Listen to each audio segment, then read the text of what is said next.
हाँ जी, ओम। ओम गुरु जी। ओम जी, आपका नाम? रजनीश शुक्ला। शुक्ला जी, कहाँ से आए हैं? मैं गाजियाबाद से आया हूँ। अच्छा अच्छा, क्या करते हैं? मैं वकील हूँ। अच्छा, वकील हैं। यहाँ ध्यान मंदिर आश्रम ऋषिकेश में आप आए हैं, जी। तो अनुभूति बताइए, कैसा लगा आपको यहाँ? यहाँ मैं अपने सीनियर के साथ आया था जी। और मुझे बेसिकली कब्ज की समस्या रहती थी हाँ। और थोड़ा मानसिक तनाव रहता था। हाँ।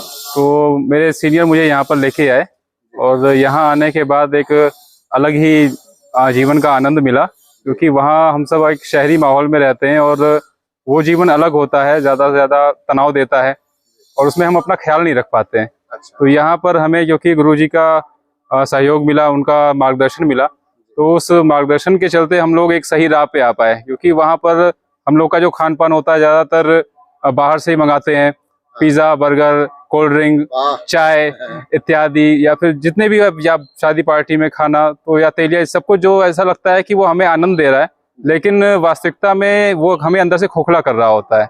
तो हमारी जो आंतड़ियाँ होती हैं और ये सब धीरे धीरे सूजन और दर्द वगैरह होना शुरू हो जाता है, गैस्ट्रिक प्रॉब्लम होना शुरू हो जाती है, जिस वजह से हम एलोपैथिक दवाइयाँ या किसी भी प्रकार की दवाइयों पे आदी हो जाते हैं। और होता ये है, ना तो हम दवा छोड़ पाते हैं और ना ही हम वैसा भोजन छोड़ पाते हैं। तो लेकिन क्योंकि कहीं ना कहीं हम अंदर कष्ट को भोगते रहते हैं, तो ये अंदर से आवाज़ आती है कि नहीं, अपने आप को सुधारो या संभाल लो। तो कुदरत ने एक मौका दिया यहाँ आने का, तो यहाँ हमने एक क्योंकि सही मार्गदर्शन मिला, तो हमने स्ट्रिक्टली जो भी हमें बताया गया हमने उसे फॉलो किया। हम रोज़ सुबह उठ जाते थे, क्योंकि वहाँ तो हम 6-7 बजे से पहले उठते नहीं है, लेकिन यहाँ क्योंकि सबका साथ रहता है, मार्गदर्शन रहता है, तो इसलिए हम सुबह घंटी बज जाती है तो हम लोग 4 बजे उठ जाते हैं यहाँ, जो कि जीवन में शायद कभी नहीं उठे। तो यहाँ हम एक हफ्ते से हम लोग सुबह 4 बजे उठ रहे हैं। दैनिक क्रियाएं करते हैं, सुबह योग प्राणायाम करते हैं और उसके बाद हम लोग शुद्धि क्रियाएं करते हैं, जिसमें हम लोग कुंजल और ये नासिका क्लीनिंग करते हैं, जल नीति करते हैं। तो इस तरह से यहाँ पे पूरा दिनचर्या यहाँ पे सदी हुई रहती है। और बीच बीच में हमें एडवेंचर का भी मौका मिला। गुरुजी के आशीर्वाद से हम लोग गंगा स्नान के लिए भी गए, जो कि काफी दूर था और मतलब एक प्राकृतिक वातावरण से होते हुए गया, तो वो एक एडवेंचर था।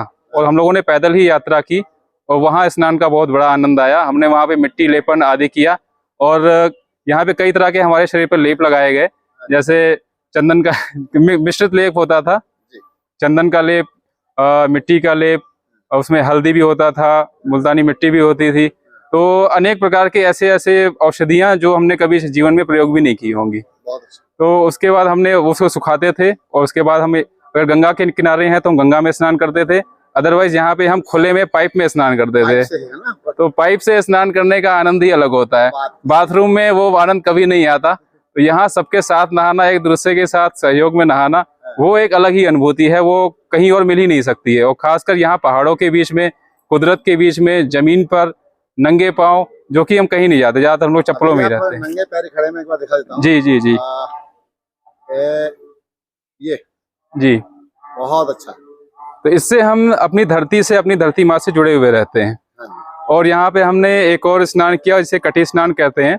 उसमें टब में हमारा आधा हिस्सा पानी में रहता है, आवश्यकता के अनुसार वो ठंडा या गर्म दिया जाता है, तो उससे भी हमें बहुत सारी सुकून मिलता है। हमारी आंतों की ये गर्मी निकलती है, या जिसको जैसी समस्या होती है गुरुजी उसके हिसाब से उसका ट्रीटमेंट देते हैं।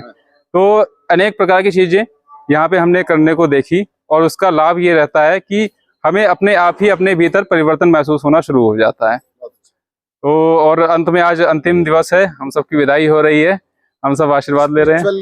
की कोई अनुभूति इस क्योंकि मैं स्वभाव से थोड़ा आध्यात्मिक रूप से जिज्ञासु रहा हूँ और यहाँ पर यज्ञ जो रहा है, यज्ञ हमारी एक आत्मा से जुड़ी हुई क्रिया है, जो हमारी आत्मा को प्रभावित करती है, हमारे मन को प्रभावित करती है। जब हम यज्ञ करते हैं तो यज्ञ एक दैवी अनुष्ठान है, जिसका प्रभाव हमारे स्वास्थ्य पर, मन पर और आत्मा पर पड़ता है। और सबसे बड़ी बात यह है, यज्ञ के द्वारा हम ईश्वर से जुड़ते हैं। आजकल के रोजमर्रा के जीवन में हम ईश्वर को कहीं ना कहीं भूलते चले जा रहे हैं। हम अपने आप में आत्म केंद्रित होकर रह गए हैं और अपना कृत्रिम जीवन जीते रहते हैं। हमेशा मोबाइल में लगे रहते हैं, टीवी में लगे रहते हैं, या फिर ऐसी चीजें देखते हैं जो हमें पता भी होती है हमें नहीं देखनी है, लेकिन फिर भी हम देखते चले जाते हैं। तो यहाँ पर सिर्फ स्वास्थ्य की चिकित्सा नहीं हुई है, यहाँ मन की भी चिकित्सा हुई है आत्मिक ज्ञान भी मिला है और इसमें साधना भी हुई है। और यहाँ पे मैंने गुरुजी से बहुत सारे प्रश्न भी पूछे हैं जो कि कहीं ना कहीं इस भौतिक जीवन से परे है।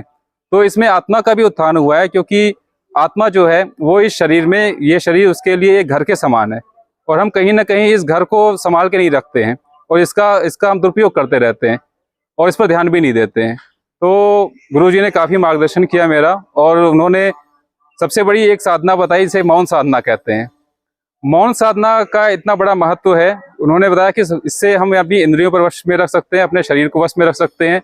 और सबसे बड़ी बात, कई बार हम मुंह से तो बंद होते हैं लेकिन मन में हम फिर भी कुछ ना कुछ बोलते रहते हैं, तो उस पर भी मौन लगाना बहुत आवश्यक होता है। इससे हमारा आत्मिक उत्थान होता है, क्योंकि हम देखते हैं हमारे रोजमर्रा की समझ जो जीवन है, ज्यादातर वो बोलने से बहुत ज्यादा प्रॉब्लम होती है। तो मौन साधना सभी समस्याओं का कहीं ना कहीं निदान करती है, इससे हमारे ध्यान शक्ति बढ़ती है। और बाकी गुरुजी ने हमें ओम का उच्चारण करना सिखाया। और अंत में मैं कहना चाहूँगा, मैंने जीवन में पहली बार धोती पहनी और गुरुजी ने हमें धोती बांधना सिखाया, जो कि मैं कभी नहीं भूलूंगा और मैं जीवन भर उसको प्रयोग करता रहूंगा। शाबाश, बहुत अच्छा, बहुत अच्छा।